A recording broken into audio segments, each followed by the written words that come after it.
Capital gain के questionnaire के ऊपर आ जाओ। आपको पता है, मैंने आपको पहले ही बता दिया, हम जैसे जैसे आगे आगे बढ़ते जाएंगे वैसे वैसे हम लोग क्वेश्चनेयर के कुछ क्वेश्चंस को देखते जाएंगे, सो दैट हमारी प्रैक्टिस भी होती रहे, क्योंकि मैंने आपसे वादा किया है इस बैच के अंदर में हम लोग क्वेश्चंस भी देखेंगे। तो सर थोड़े थोड़े क्वेश्चंस भी हम लोग को क्या करने होंगे, देखने होंगे। आइए सबसे पहले चलते हैं प्रॉब्लम नंबर 27 के ऊपर। आ जाओ मालिक, प्रॉब्लम नंबर 27 के ऊपर, 27 के ऊपर जल्दी से आ जाओ। Mr. Srinivasan purchased 2000 equity shares in the ABC for 50 rupees per share, brokerage है 1% का।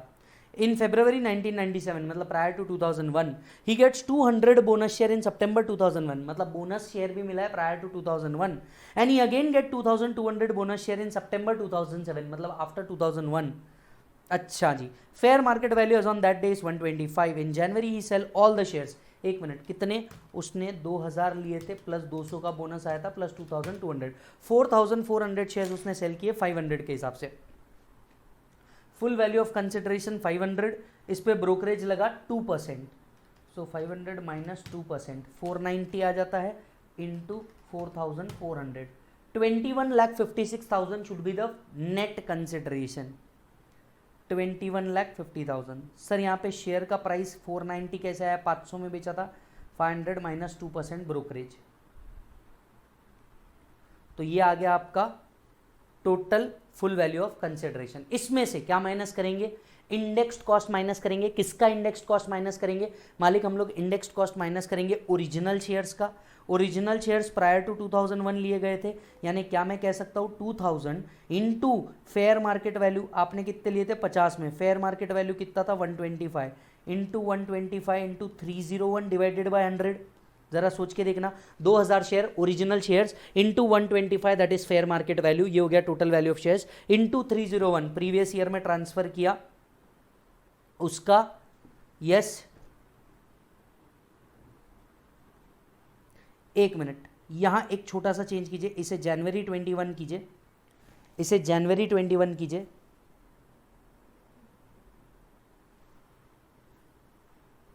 आ जाओ, कितना होता है? 2000 into 125 into 301 divided by 100, this comes to 7,52,500। यहाँ पे वो ईयर के हिसाब से था, वो ईयर चेंज हुआ इसलिए ये ऑटोमेटिक चेंज हुआ, इसे भी 301 करें। इसके बाद में 2001 से पहले बोनस मिला, अगर बोनस शेयर 2001 से पहले मिला उसका भी फेयर मार्केट वैल्यू लेते हैं, तो वो आएगा 200 into 125 into 301 divided by 100।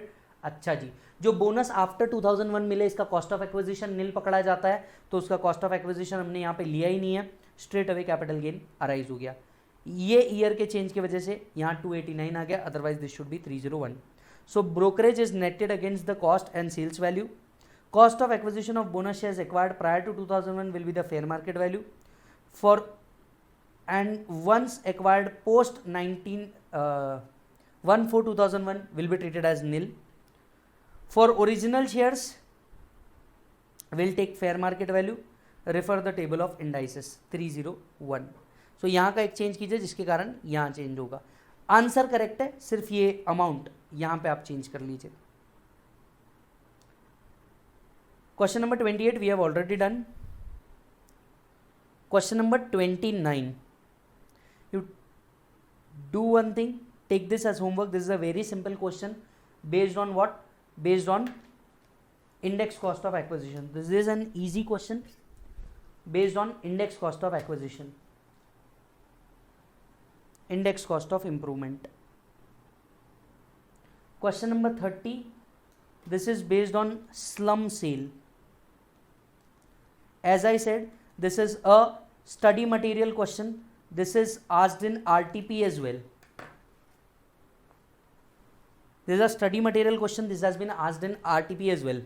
Mohan is the proprietor of photofilm agency which has 2 units, one for printing and other for binding.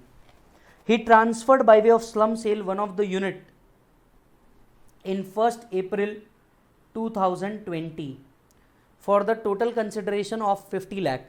Expenses were 0.5%. This unit was started in the year 1213.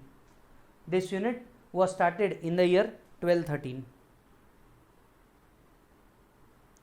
Complete detail is given. Check the unit 2 is transferred. The revaluation reserve was created by upward revaluation of building. Other assets units include 1 lakh for patents. Other assets कहाँ है, इसमें adjustment है, which is acquired in July 16, on which no depreciation has been charged. 75% of creditor and 25% of bank loan is for unit 2. Compute the capital gain. I think it's very easy. कल जो हमने एक question solve किया था बिल्कुल वैसा ही है. Total consideration is 50 lakh rupees. इसमें से एक्सपेंसेस ऑन ट्रांसफर माइनस हो जाएंगे. सो 50 lakh minus 0.5%. I think 49,75,000 is the full value of consideration. कैसे आया? 50 लाख माइनस 0.5% एज ब्रोकरेज. जब भी स्लम सेल होता है नेट कंसिडरेशन माइनस नेटवर्थ होता है. नेटवर्थ कैसे निकालते हैं? Depreciable asset eight WDV, other asset eight book value. Yes, revaluation को हमें टोटली इग्नोर करना है. सबसे पहले बिल्डिंग की अगर बात करें, बिल्डिंग 15 लाख रुपए शो हो रहा है, रिवैल्यूएशन रिजर्व 2,50,000 आ रहा है. सो 15 लाख में से 2,50,000 माइनस करेंगे बच्चे. बिल्डिंग का वैल्यू लेंगे हम 12,50,000 रुपीज़ के ऊपर. इसके बाद में मशीनरी का वैल्यू लेंगे 10 लाख रुपीज़.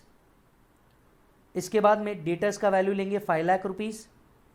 इसके बाद में अदर असेट्स 2 लाख, जिसमें से 1 लाख पेटेंट्स का है, तो 1 लाख तो अदर असेट्स का ले लो.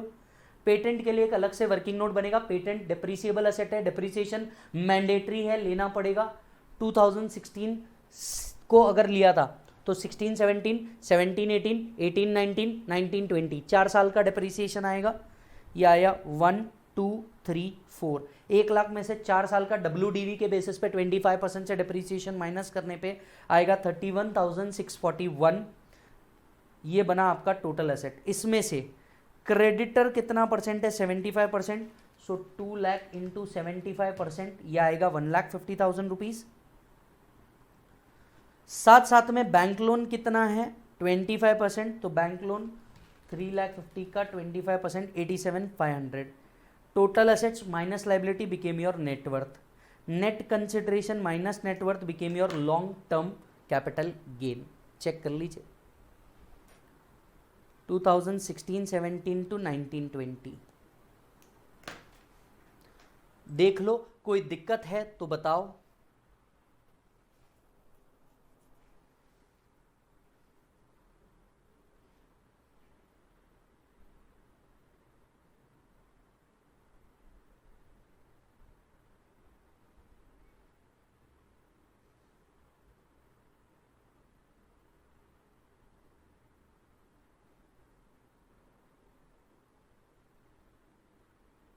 देन मालिक,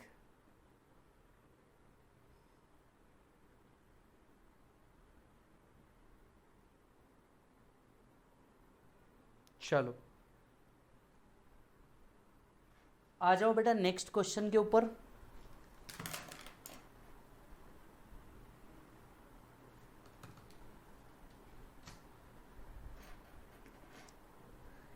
(31) do it for the self. It's a very easy question, theory question, which is based on 112A.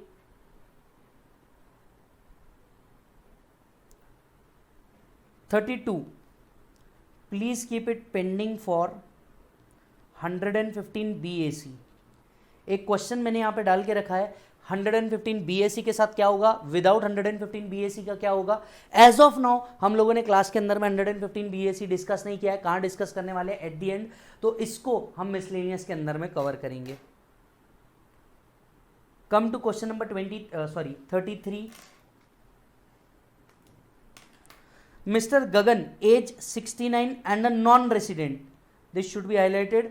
He is a senior citizen and a non-resident. Is a retired person earning total pension of 1 lakh. Pension Indian employer से मिल रहा है 1 लाख रुपए का. ठीक है sir. He purchased a piece of land in Delhi and sold this. Okay. Long term capital gain उन्होंने directly दिया है 230. What will be his tax liability assuming he has not opted for 115 BAC. Question बड़ा simple है. Non resident के लिए tax liability निकालना है. सबसे पहले पेंशन मिली है उसको, एम्प्लॉय को खुद को पेंशन मिली है मतलब सैलरी में जाएगा, इसमें से स्टैंडर्ड डिडक्शन मिलेगा बिकॉज सैलरी में से मिलता ही है। सो 1 लाख में से 50,000 स्टैंडर्ड डिडक्शन के माइनस करेंगे मालिक, ये आ गया आपका income from salary 50,000 rupees. Capital gain 230 उन्होंने ऑलरेडी दिया है, मेरी नेट इनकम आ गई 2,80,000 रुपीज़। एक मिनट, असेसी नॉन रेसिडेंट है, असेसी क्या है बेटा, नॉन रेसिडेंट है। असेसी अगर नॉन रेसिडेंट है, बेसिक एग्जम्पशन लिमिट 2,50,000 का मिलता है, 2,50,000 का मिलता है, यस। लेकिन असेसी की कोई अदर इनकम है क्या? हाँ, अदर इनकम है 50,000, उस पर कोई टैक्स आएगा क्या? नहीं आएगा। लेकिन लॉन्ग टर्म कैपिटल गेन के ऊपर टैक्स आएगा क्या? बिल्कुल आएगा। तो sir 2,30,000 into 20%, 46,000 will be the long term capital gain. Sir आपने एक प्रोविजन पढ़ाई थी कि अगर SSC basic exemption limit absorb न कर पा रहा हो एंड स्पेशल इनकम हो तो वो हम एडजस्ट कर देंगे। क्या वो हम करेंगे? नहीं। याद कर बेटा, कैपिटल गेन वो प्रोविजन सिर्फ रेसिडेंट के लिए है। एसएससी कौन है? Non resident. एसएससी कौन है? Non resident. Basic exemption limit absorb नहीं कर पाओगे स्पेशल इनकम से। हेंस 46,000। क्या कोई रिबेट मिलेगा? नहीं। क्यों? नॉन रेसिडेंट्स को रिबेट नहीं मिलते। सेस अप्लाई होगा, यस 4% का सेस अप्लाई होगा। फाइनल टैक्स लाइबिलिटी 47,840 आएगा। इस नोट को लिख के रखा है, ध्यान से पढ़ना।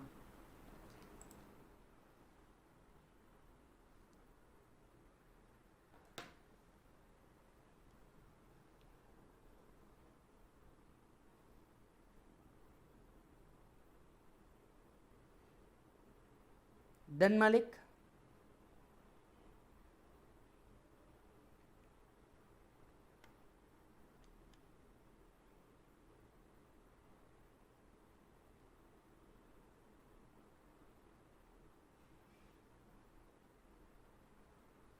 Okay. 34 we have done. 35 you take it as a homework. This is based on section 45 with 47. So इसको सेल्फ कीजिए। It's a purely theory question, कुछ भी एज सच डिफरेंस नहीं है इसमें। 36 आज दिन नवंबर 1995 एंड नवंबर 2009। चेक कीजिए क्वेश्चन को।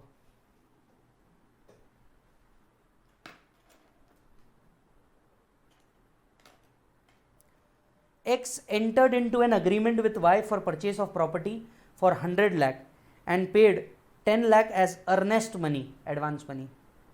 On Y failing to execute a conveyance in respect of property, a suit for specific performance was filed. The suit was compromised and X agreed to receive 30 lakh by way of damages and gave up his right to the specific performance. What will be the tax implication of this amount? Question number 2.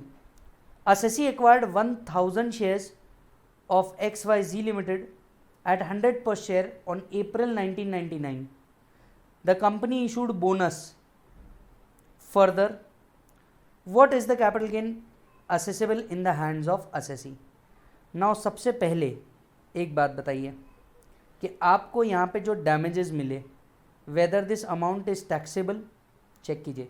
According to 214 the expression capital asset means property of any kind whether or not connected with business profession.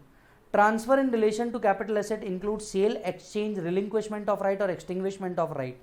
This question is based on a Madras high court judgment KR Srinath where the court held that right to obtain conveyance of immovable property fall within the expression of property of any kind and consequently a capital asset. Payment of earnest money in order to obtain such right constitute a cost of acquisition. Where such right given up, there is a transfer. So can I say full value of consideration will be 30 lakh, cost will be 10 lakh, capital gain will be 20 lakh rupees. इसके बाद bonus share. Assessee acquired 1,000 shares at 100 rupees each in 1999. The company issued bonus in the ratio of 1:1 in April 2008. Bonus share की cost क्या होगी? nil. Further, issue in the ratio of 1:2 in April 2012. इसकी भी cost क्या होगी? nil. The assessee sold in June 2020 the bonus share allotted to him at 175 per share. ठीक है sir, 1000 share 175 के हिसाब से, कॉस्ट नील, पूरा का पूरा कैपिटल गेन। नोट पढ़े।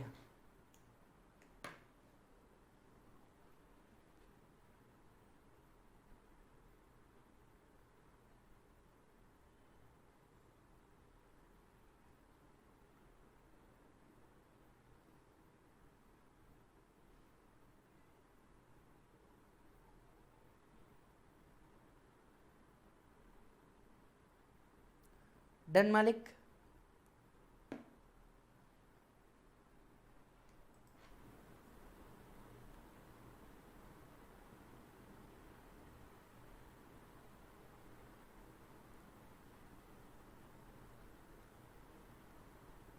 Keep this 2 question pending.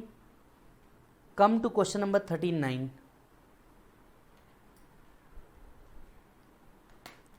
R and Company is a partnership firm consisting of two partners R and S. The partner decide to dissolve the firm. The firm owns a land which was purchased 15 years back. One decision taken in the scheme of dissolution was that the land whose present market value ascertained to be at 15 lakh would be given to S.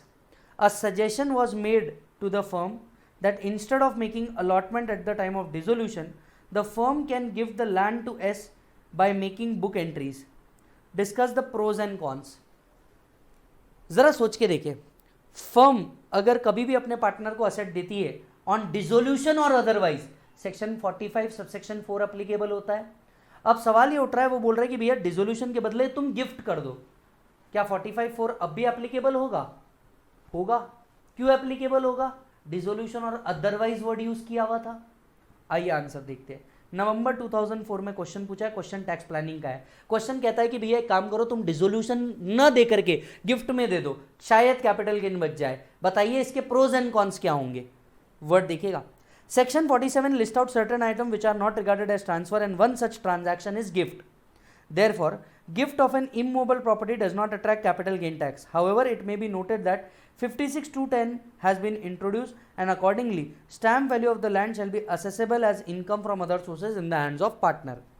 On the other hand, if land is allotted to the partner at the time of dissolution instead of making a gift, the firm would be subject to capital gain tax liability. The fair market value as on the date of distribution shall deem to be full value of consideration for computing capital gain. Index cost of acquisition should be reduced from the consideration, and the capital gain so computed shall be chargeable to tax in accordance with 112. Thus, taking into account above consideration, it is advisable to calculate tax liability of firm and partner in both the cases and then take the decision.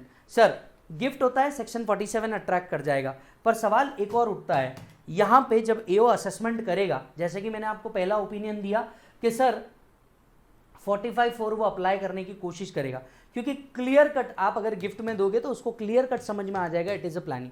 दो आप ये कर सकते हो, firm के हाथ में gift के हाथ में एग्जाम, बट पार्टनर के हाथ में टैक्सेबल हो जाएगा। एट द सेम टाइम अगर डिसोल्यूशन होता है तो फर्म के हाथ में टैक्सेबल हो जाएगा, पार्टनर के हाथ में वो नहीं जाएगा। तो डिसीजन किसके ऊपर बेस्ड करेगा? आप दोनों निकालिए और दोनों निकाल करके देखिए कि कैसे टैक्स इंप्लीकेशन आ रहे हैं, और उसके बेसिस पे आप क्या लीजिए, डिसीजन लीजिए। Is that done? Check question number 40, which is asked in November 2007.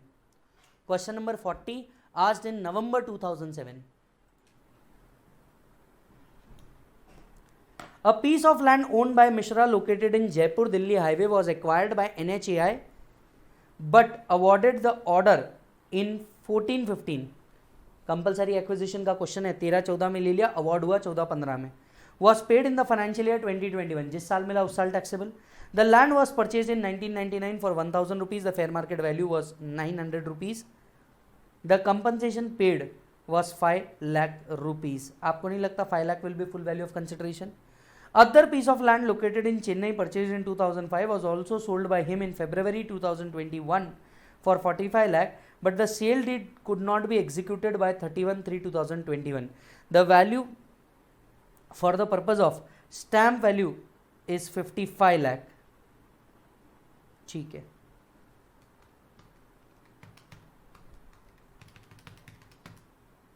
Okay, index cost of acquisition given is 5150. Compute the income chargeable to tax resulting in this transaction. दो अलग अलग चीजें बोली है, एक कंपलसरी एक्विजिशन बोला है, दूसरा सेल बोला है, दोनों को अलग अलग निकाल दो. सबसे पहले कंपलसरी एक्विजिशन हुआ है, उसमें कंपनसेशन 5 लाख रुपए रिसीव्ड हुआ है, so full value of consideration 5 lakh rupees.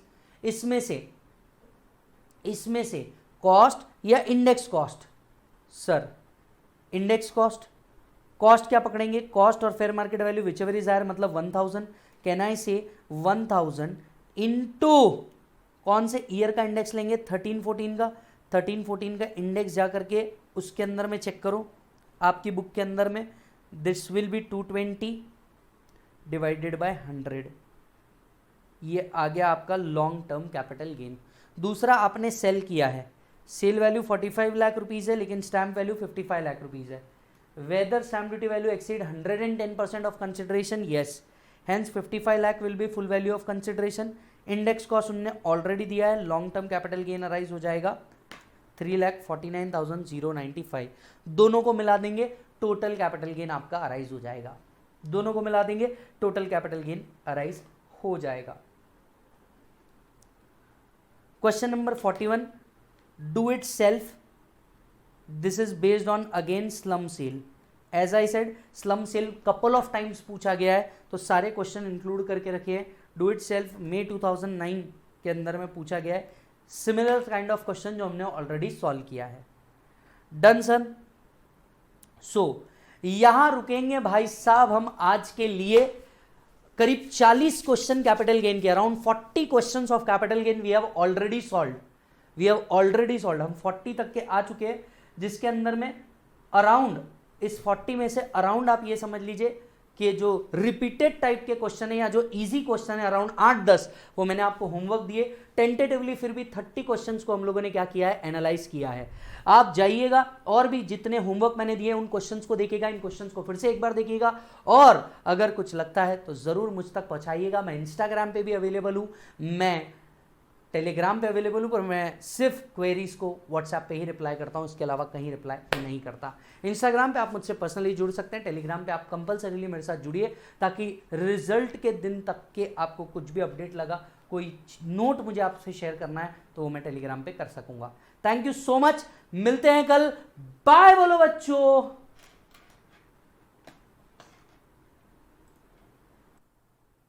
Yes मालिक. सबसे पहले अगर हम लोग यहां तक की बात करें तो प्रॉब्लम नंबर 40 तक के हम लोग 41 तक के हम लोग ऑलरेडी देख चुके हैं. 42 आप लोग सेल्फ कर लीजिए. It's a very simple problem, कुछ भी नहीं है इस प्रॉब्लम के अंदर में. सादा कैपिटल गेन कंप्यूटेशन है प्लस 54 ईसी वाला प्रोविजन कवर्ड है, तो ये आप सेल्फ भी कर सकते हो. बहुत ईजी प्रॉब्लम है, आप इस चीज को देख सकते हो. राइट, नीचे अगर आप आओगे तो आपको दिखेगा क्वेश्चन नंबर 43, और इस क्वेश्चन नंबर 43 को हम लोगों को देखना होगा. Kala purchased a residential flat from her friend Bala at 10 lakhs in the city of Jaipur on 3rd October 2020. ठीक है, काला ने परचेज किया किससे? अपने फ्रेंड बाला से. Okay, the value determined by the stamp value authority is 15 lakh. ठीक है, 15 लाख रुपए स्टैम्प ड्यूटी वैल्यू है. 10 + 10%, 11 लाख के ऊपर स्टैम्प ड्यूटी वैल्यू है. ठीक है, Bala purchase the flat on 1st January 2019 at the cost of 3,50,000. Kala sold the flat for 20 lakhs on 30th March 2021. ध्यान से सुनिएगा, 3rd October 2020 को जो फ्लैट काला को इनएडिक्वेट कंसिडरेशन में मिला था. मैं क्यों कह रहा हूं इनएडिक्वेट कंसिडरेशन? सबसे पहले एक एक बात करते हैं. हमें करना क्या है? हमें डिटरमाइन करना है अबाउट ट्रांजैक्शन का effect in the hands of Bala and काला. बाला के ऊपर पहले ट्राई करते हैं. सबसे पहली बात, बाला ने अपना जो फ्लैट था वो 1 जनवरी को परचेज किया था और इसे इनएडिक्वेट कंसिडरेशन में सेल कर दिया. किसको? काला को. अब बाला के हाथ में अगर आप देखो तो आपको नहीं लगता 1st January 2019 से लेके इसने कब ट्रांसफर किया है? 3rd October. तो इस केस में 2nd October तक का पूरा कंसिडरेशन आएगा. कितने में ट्रांसफर किया इनने? 10 लाख. क्या बाला के हाथ में 50C अप्लाई होगा बेचने वाले के हाथ में? यस. वो कहते हैं stamp duty value if exceed 110% of consideration, stamp duty value is full value of consideration. तो यहां पे भी बिल्कुल वही बात होगी. यहां पे भी बिल्कुल वही बात होगी, 15 लाख रुपीज लिया जाएगा as full value of consideration. कितने में एक्वायर किया था? 3,50,000 में एक्वायर किया था। कब एक्वायर किया था? इन जनवरी 2019, इन जनवरी 2019। ओके, हमने सेल कब कर दिया? अक्टूबर 2020। यानी nature of property long term हुई या शॉर्ट टर्म हुई? शॉर्ट टर्म हुई, तो इंडेक्स कॉस्ट तो मिलने नहीं वाला है। 3,50,000 इसमें से माइनस होगा, short term capital gain arise होगा इन द हैंड्स ऑफ बाला। अब काला को एक्विजिशन में मिला, इनएडिक्वेट कंसिडरेशन में क्या मिला? प्रॉपर्टी मिला। काला के हाथ में गिफ्ट के प्रोविजन टैक्सेबल होंगे, क्या तुम्हें याद है? काला के हाथ में गिफ्ट के प्रोविजन टैक्सेबल होंगे। काला ने भी ये प्रॉपर्टी को सोल्ड कर दिया 20 लाख में, तो फुल वैल्यू ऑफ कंसिडरेशन काला के हाथ में भी 20 लाख आएगा। अब आता है कॉस्ट क्या कंसिडर किया जाए। ध्यान से सुनिएगा, कॉस्ट क्या कंसिडर किया जाए और होल्डिंग पीरियड क्या कंसिडर किया जाए। तो मैं यहां पे आपको बता दूं, बताओ क्या इनएडिक्वेट कंसिडरेशन में आपने एक्वायर किया है? Answer is yes. तो होल्डिंग पीरियड कहां से काउंट करेगा? सबसे पहली बात तो ये सोच के देखो कि अगर इनएडिक्वेट कंसिडरेशन में परचेज किया है और गिफ्ट बोल करके रिसीवर के हाथ में टैक्सेबल है, तो 49(1) या 49(4)? 49(4) अप्लाई करता है। 49(4) में हम कॉस्ट क्या लेते हैं? वही वैल्यू लेते हैं जो फुल वैल्यू ऑफ कंसिडरेशन मानी गई थी एज कॉस्ट। और होल्डिंग पीरियड कहां से लेते हैं? जिस साल से हमें ये गिफ्ट मिला है। इसी के लिए आप देख सकते हो यहां पे 15 लाख रुपीस डाला है, that is the amount which is taxable as full value of consideration by applying section 49(4) and 56(2)(10 is applicable. Kala के हाथ में तो इनएडिक्वेट कंसिडरेशन था, तो काला के हाथ में गिफ्ट बोल के टैक्सेबल हुआ। अब कॉस्ट क्या कंसिडर की जाएगी? 49(1) या 49(4)? 49(4). 49(4) के लिए हम वो कॉस्ट लेते हैं जो गिफ्ट बोल करके टैक्सेबिलिटी के अंदर में आई होगी, बराबर है। यहां पे short term capital gain rise हो गया 5 लाख रुपीस का, स्टॉप, प्लस 5 लाख रुपए और टैक्सेबल होंगे। क्यों? 56(2)(10 के तहत 15 लाख की प्रॉपर्टी 10 लाख में मिल गई, सो 5 लाख और टैक्सेबल में आएंगे। टोटल ग्रॉस टोटल इनकम बनेगा 10 लाख रुपीस। चेक करिएगा, ये पार्ट इसमें सबसे काम का है। 49(4) आपको याद होगा तो हमने अच्छे खासे लेंथ में फास्ट ट्रैक में इसको डिस्कस किया है। 49(1) और 49(4) में कहां कहां क्या क्या डिफरेंस आता है हमने वो भी डिस्कस किया है। याद होगा तो इस पे अच्छा खासा टाइम हमने दिया है sir.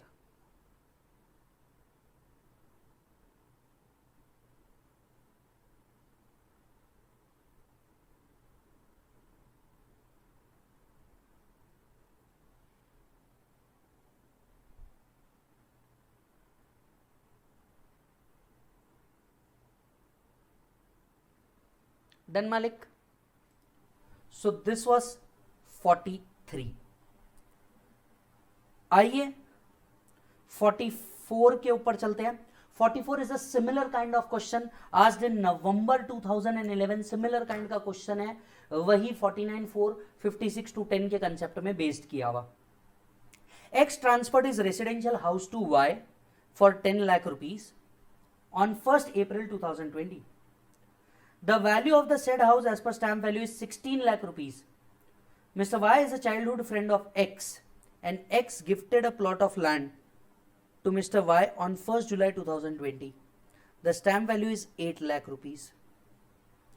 Mr. Y sold the land at 14 lakhs. Compute the income chargeable to Mr. Y in the hands of capital gain and other sources. X ने अपना रेसिडेंशियल प्रॉपर्टी किसको ट्रांसफर किया? Y को ट्रांसफर किया। Y ने क्या किया है? लैंड को सोल्ड कर दिया है। ध्यान से सुनना, सबसे पहले Y ने लैंड को सोल्ड किया, 8 लाख रुपीस ये था उस टाइम पे जब उसकी स्टैंप ड्यूटी वैल्यू थी, और हमने इसे 14 लाख में सेल किया। आपको नहीं लगता 14 lakh is full value of consideration land के लिए? इसमें से कॉस्ट ऑफ एक्विजिशन क्या मानी जाएगी? What ever is the stamp duty value, उसकी कॉस्ट मानी जाएगी। जो चार्जेबल हुई है ये 8 lakh rupees. Straight away short term capital gain आया 6 लाख रुपीस का। The transaction is carried out in March. Okay sir, income from other sources कितना माना जाएगा? इनकम फ्रॉम अदर सोर्सेस कितना माना जाएगा? चेक कीजिएगा। एक्स ने वाई को रेसिडेंशियल प्रॉपर्टी ट्रांसफर कर दी 10 लाख में, where as the said value वो कितना था बेटा? 16 लाख रुपीस। क्या 6 lakh rupees income from other sources में आ गया? Yes. So difference between stamp duty value and purchase price 6 lakh rupees यहाँ पे टैक्सेबल हो गए। तो ये सबसे पहले जो रेसिडेंशियल हाउस आया था इसका इनकम फ्रॉम अदर सोर्सेस के अंदर में टैक्सेबिलिटी आ गया। अच्छा जी, वाई ने एक लैंड गिफ्ट करी थी,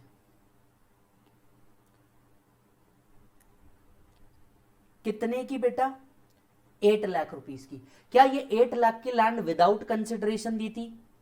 8 लाख स्ट्रेट अवे टैक्सेबिलिटी। ध्यान से सुनना, सबसे पहले इस क्वेश्चन को अगर वापस देखा जाए तो x ने y को 10 लाख रुपीस की प्रॉपर्टी दे दी, where the stamp duty value was 16 lakh. 6 lakh रुपए इनकम फ्रॉम अदर सोर्सेज में यहां टैक्सेबल हो गए। साथ साथ में उसको एक लैंड दी थी without consideration, stamp duty value 50,000 से ऊपर जा रहा था, तो whole stamp duty value was taxable income from other sources. अब ये जो लैंड उसने 8 लाख की परचेज की, ये इसने सेल कर दिया। आपको नहीं लगता जितनी इनकम अदर सोर्सेज में टैक्सेबल हुई उतनी कॉस्ट मानी जाएगी? कौन सा सेक्शन अप्लाई होगा? 49(4) अप्लाई होगा। होल्डिंग पीरियड कहां से लिया जाएगा? जिस साल से गिफ्ट मिला है, तो होल्डिंग पीरियड कहां से काउंट होगा मालिक? होल्डिंग पीरियड काउंट होगा आपका जुलाई 2020 से। नेचर ऑफ प्रॉपर्टी हो गया शॉर्ट टर्म, 14 लाख में सेल की थी, sale in 14 lakh rupees, cost of acquisition minus किया 8 lakh rupees, short term capital gain आया 6 lakh rupees. Transfer of immovable property for inadequate consideration is covered by section 56 to 10, and therefore the provision of 56 to 10 are attracted in respect of transfer of residential property by X to Y for inadequate consideration, and 6 lakh is the income from other sources in the hands of Y. In the hands of Y. The provision of 56 to 10 are attracted in respect of transfer of immovable property as well, that too without consideration. Y has received the plot of land from X, a non-relative, without consideration, and the stamp duty value exceed 50,000 rupees. The entire stamp duty value 8 lakh would be chargeable to tax.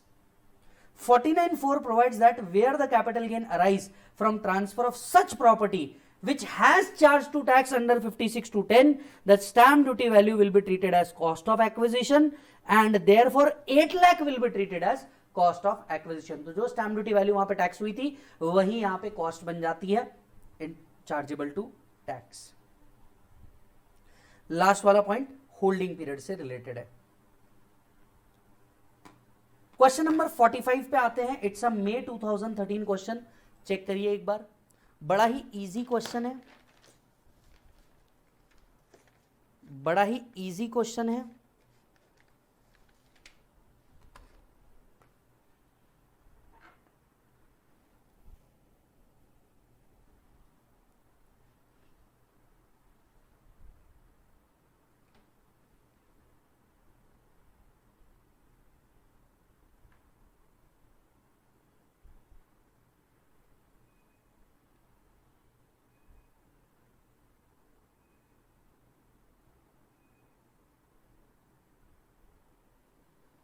Done, Malik?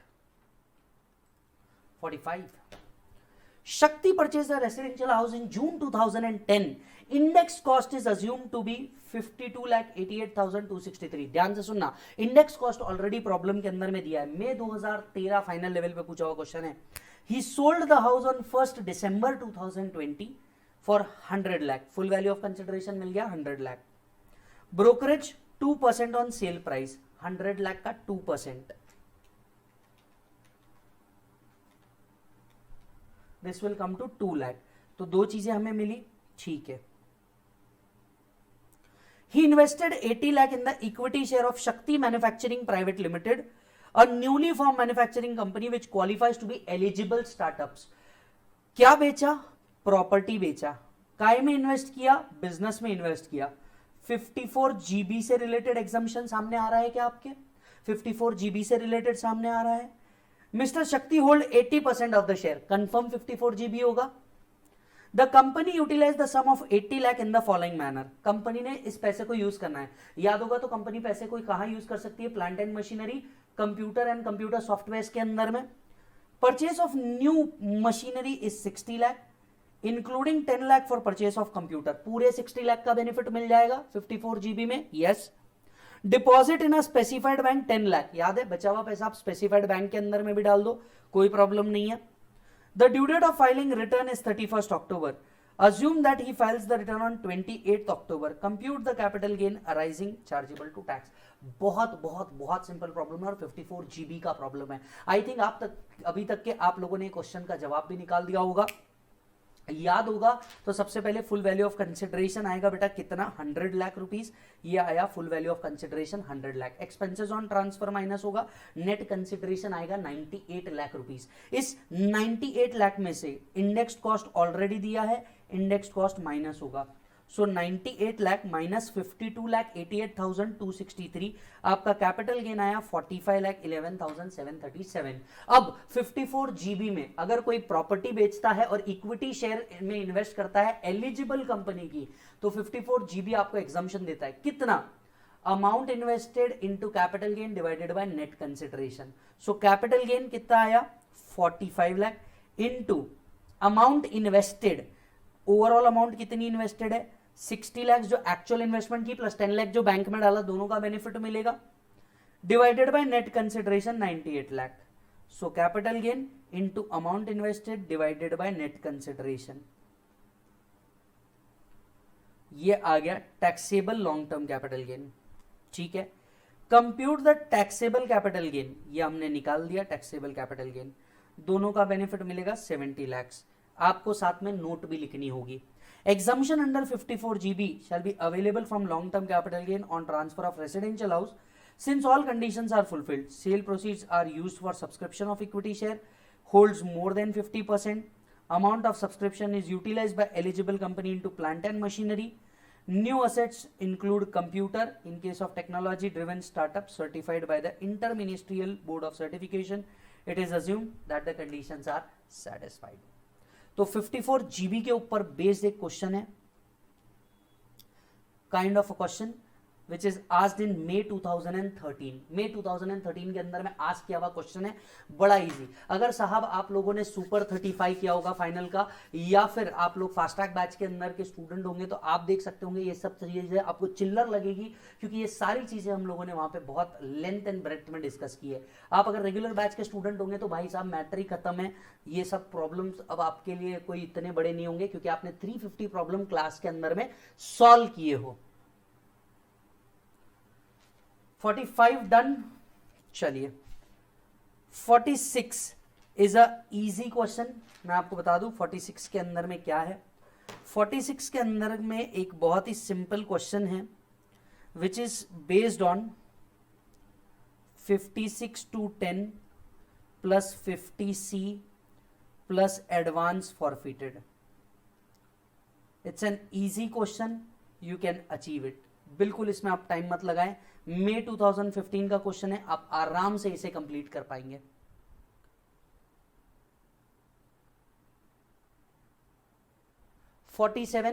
Again ये आप देख सकते हैं, इसके पहले slump sale पे हमने 2 question कर लिए हैं. एक क्वेश्चन ऑलरेडी मैंने होमवर्क दिया, ये भी एक क्वेश्चन किसके ऊपर बेस्ड है, स्लम सेल. स्लम सेल के ऊपर similar kind of questions couple of time पूछे जा रहे हैं. सिर्फ और सिर्फ वो लोग क्या चेंज करते हैं, फिगर्स चेंज करते हैं, बाकी पूरा क्वेश्चन वैसे ही है. May 2016 के अंदर में पूछा हुआ सेम क्वेश्चन, कोई नया एडजस्टमेंट नहीं, सिर्फ फिगर बदल के वापस से वही प्रॉब्लम दिया हुआ है. तो 47 भी आप क्या करेंगे, सॉल्व करेंगे सर.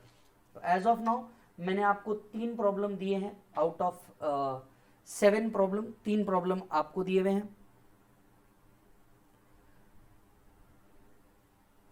48 एक टाइम था, मैंने आपको ये होमवर्क दिया था, आ जाइए हम इसको डिस्कस करेंगे आज ही, अभी ही.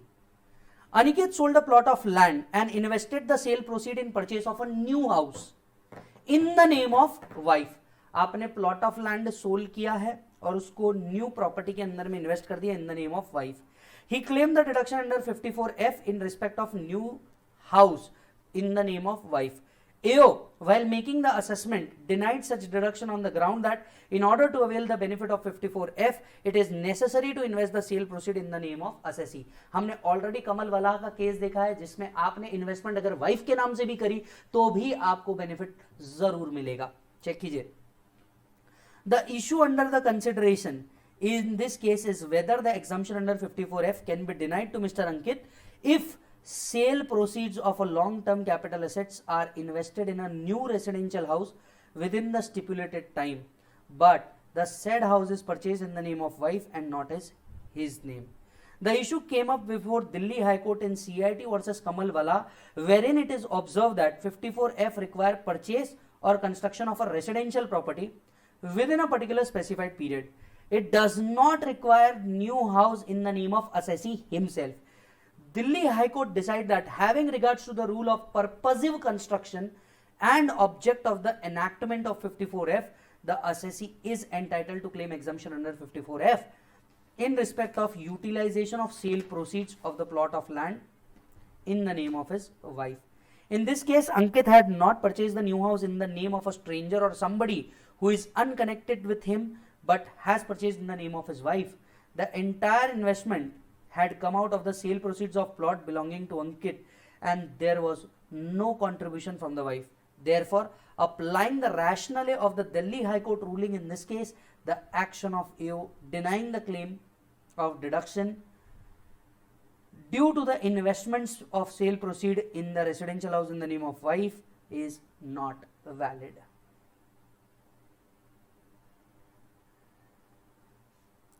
Alpha Limited. Question number 49. Alpha Limited. Alpha Limited. Alpha Limited has two undertaking. Again a question slum sale. आप देख सकते हो कितने टाइम्स आपको स्लम सेल के कंसेप्ट को पूछा गया है. मतलब एक बात तो यहां तक क्लियर हो जाती है कि फाइनल लेवल के ऊपर मालिक आपको स्लम सेल इंपॉर्टेंट है. मई 2017 का क्वेश्चन सर, मई 2017 का क्वेश्चन. पहले क्वेश्चन रीड कर लीजिए, सिमिलर टाइप है, 5 ही मिनट में सॉल्व कर लेंगे हम लोग.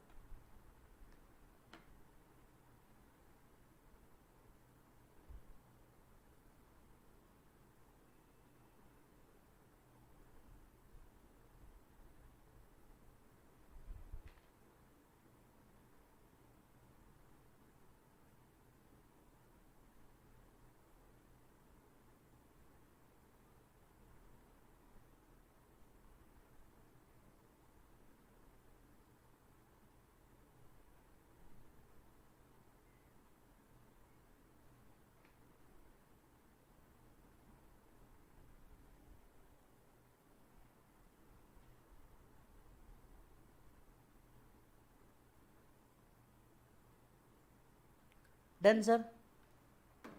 Check it out. Alpha Limited has two industrial undertaking. Unit 1 engage in the production of television sets and Unit 2 engage in the production of refrigerators. The company has, as a part of its restructuring program, decided to sell Unit 2 as going concern. ठीक है sir. By way of slum sale, बिकने वाला क्या है भाई साहब? Unit 2. Unit 2 बिकने वाला है. By way of slum sale for 300 lakhs to a new company called as Beta Limited, which holds 85% equity share. Following are the extracted balance sheet. Okay. आपको assets दिए हैं, आपको particulars दिए हुए हैं. Company has set up Unit 2 on 1st April 2012. मतलब जो भी gain आएगा वो by default में long term बनेगा. The WDV of the block of fixed asset is for the purpose of tax 130 lakh. Of which 75 lakhs are attributable to Unit 2. अब बताइए, fix asset में हमें 158 लेना है, आंसर इज नो. क्या हमें 130 लेना है, आंसर इज नो. हमें लेना है 75. ये WDV ऑफ द असेट है. याद रहे, हम कभी भी WDV ऑफ डेप्रिसिएबल असेट लेते हैं, उसमें से भी Unit 2 का ही लेना है. तो Unit 2 का डेप्रिसिएबल असेट WDV कितना दिख रहा है? 75. डेटर्स कितने लेंगे? 68. इन्वेंट्रीज कितनी लेंगे? 22. Determine what would be the tax liability of Alpha. Tax liability निकालना भाई साहब.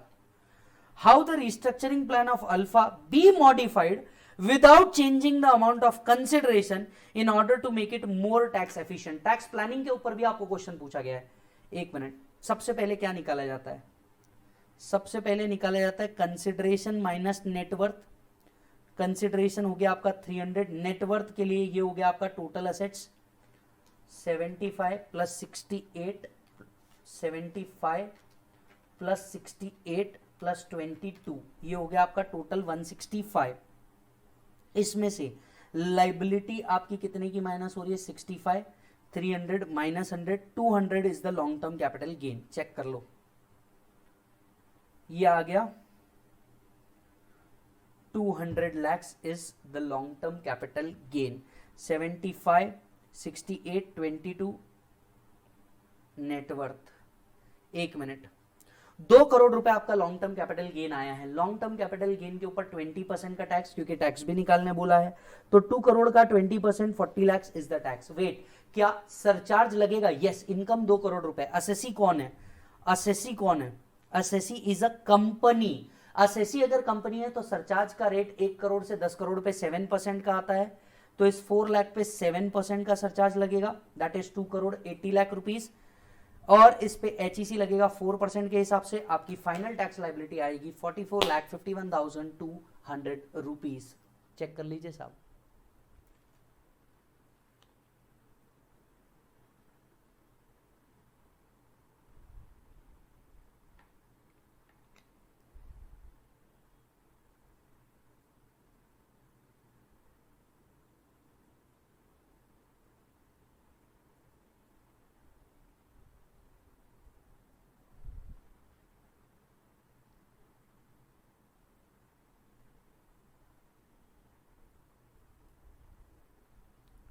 Done sir. ओके. अच्छा जी. As per 50B, any profits from sale of slum sale of the undertaking effected in previous year shall be chargeable to income tax as capital gain and deemed to be the income of previous year in which transfer took place.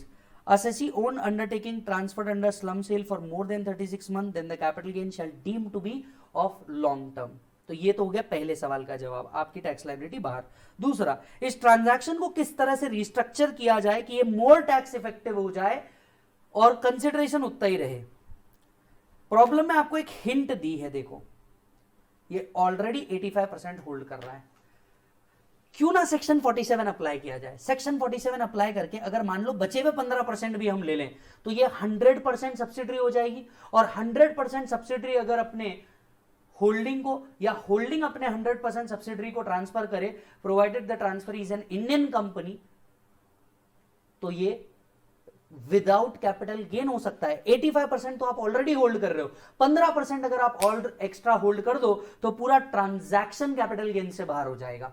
वही चीज लिखी होगी. Tax advice. Transfer of any capital asset by holding to its 100% Indian subsidiary is exempt under section 47.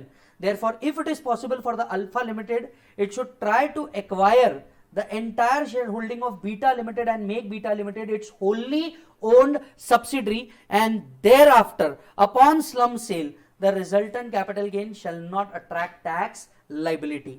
However, in such case also Alpha Limited should not transfer any shares for 8 years from the date of slum sale.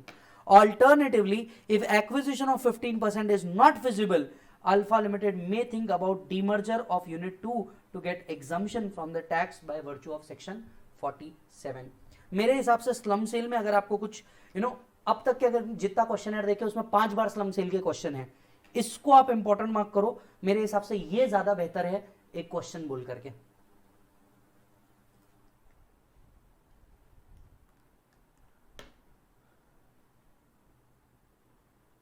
Question number 50. ये question मैंने यहां डाल रखा है, लेकिन ये काय पे बेस्ड है आपको पता है? ये बेस्ड है आईसीडीएस पे. यहां लिखिए डू इट आफ्टर आईसीडीएस. तो जब आप एक बार आईसीडीएस पढ़ लो उसके बाद ये क्वेश्चन पढ़ना. हालांकि मैं इसका हिंट आपको अभी दे देता हूं. हिंट क्या है? फर्म अगर डिसॉल्व होती है तो स्टॉक किस पे वैल्यू किया जाता है? आईसीडीएस कहता है एनआरवी पे वैल्यू करना चाहिए. अगर फर्म डिसॉल्व होती है तो जनरली स्टॉक किस पे वैल्यू होता है? कॉस्ट और NRV whichever is lower. Generally stock cost और एनआरवी विचएवर इज लोअर पे होता है. लेकिन जब फर्म डिसॉल्व होती है तो ये एनआरवी पे ही होता है. जब फर्म डिसॉल्व होती है तो ये बाय डिफॉल्ट में एनआरवी पे ही होता है. बस उसी पे बेस्ड ये क्वेश्चन है. ये क्वेश्चन बहुत चला था इन 2017 में.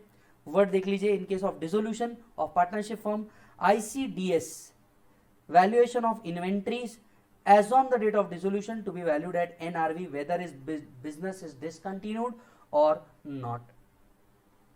तो जो वैल्यूएशन होगा ये काय पे बेस्ड होगा मालिक?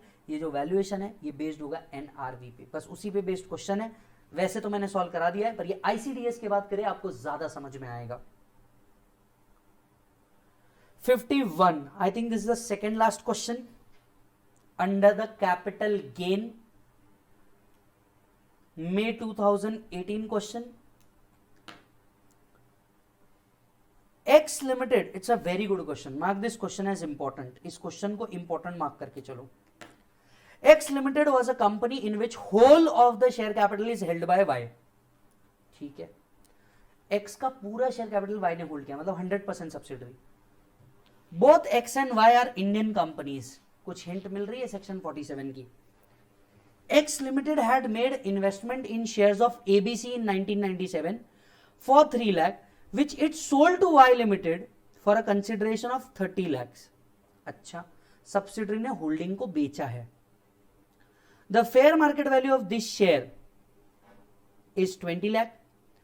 Y Limited disinvested 5% of the shares held by it in X Limited by sale to it public in January 21.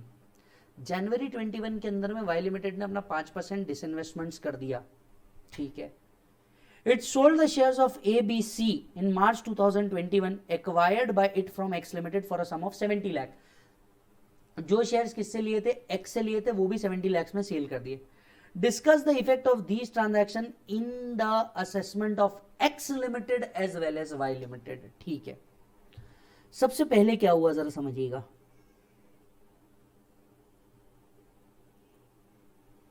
Investments पे कहीं कोई कैपिटल गेन नहीं. सबसे कैपिटल गेन पहला सिचुएशन अरेज होता है जब एक्स लिमिटेड ने एबीसी के शेयर किसको दिए, वाई लिमिटेड को दिए.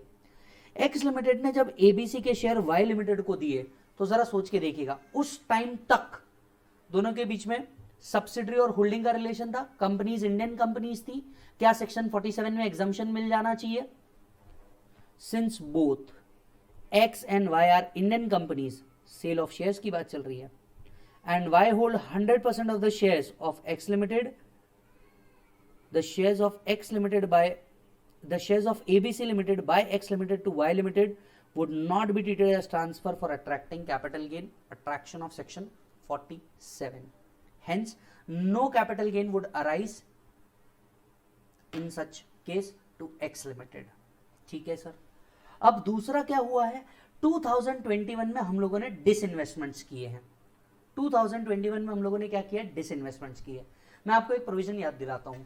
जब भी होल्डिंग से सब्सिडरी को ट्रांसफर हुआ, 8 साल तक के उन शेयर्स को आप ट्रांसफर नहीं कर सकते थे. 8 साल तक के आप इसे ट्रांसफर नहीं कर सकते थे एज पर section 47A, where the holding ceases to hold 100% of the shares of subsidiary before the expiry of 8 years from the date of transfer of capital asset. The amount of capital gain not chargeable to tax at the time of transfer would deem to be the income under the head of capital gain in the year in which transfer took place. However, in this case, the above deeming provision would not apply because 8-year period from the date of transfer expire on 31/3/2020 and disinvestment is made in January 2021. एक और चीज हुई है, ABC के share cell हुए हैं. ठीक है सर, इस पे कैपिटल गेन आएगा, कंफर्म आएगा. This transaction would attract capital gain in the hands of Y limited. The capital gain would be long term since the period of holding is more than 24 months. कितने में sale किया, 70 lakhs. Index cost of acquisition आएगा, कितना आएगा index cost of acquisition. 1 अप्रैल के दिन इसकी वैल्यू 20 lakhs थी, तो 20 lakhs into 301 divided by 100, resulting long term capital gain. Check करो.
डन प्रभु?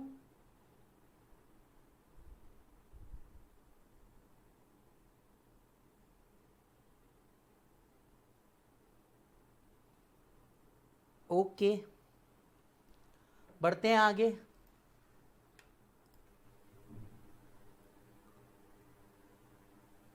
लॉन्ग टर्म पे टैक्स भी निकाल दिया, दैट्स इट। 52 वाला जो है, इसे आफ्टर IFOS पढ़िए। It is a combo of capital gain as well as IFOS। It is a combo of capital gain as well as IFOS। तो पहले IFOS कंप्लीट करें, उसके बाद ये पढ़ें, दोनों के कॉम्बो में पढ़ें, ये ज्यादा बेहतर होगा। यहां आपका कैपिटल गेन का क्वेश्चनर भी क्या होता है प्रभु? एंड होता है। हमने पूरा का पूरा कैपिटल गेन के क्वेश्चनर को देखा है। जैसा कि मैंने आपसे कहा था कि भैया कपल ऑफ क्वेश्चंस ऐसे क्वेश्चंस थे जो आप लोग देख सकते थे, खुद से सॉल्व कर सकते थे। मैंने उसको जानबूझ के छोड़ा था कि आप उन चीजों को देख लो, और बचे हुए क्वेश्चन का हम लोगों ने पूरा का पूरा डिस्कशन यहां पे खत्म कर दिया। डन मालिक, दैट्स इट।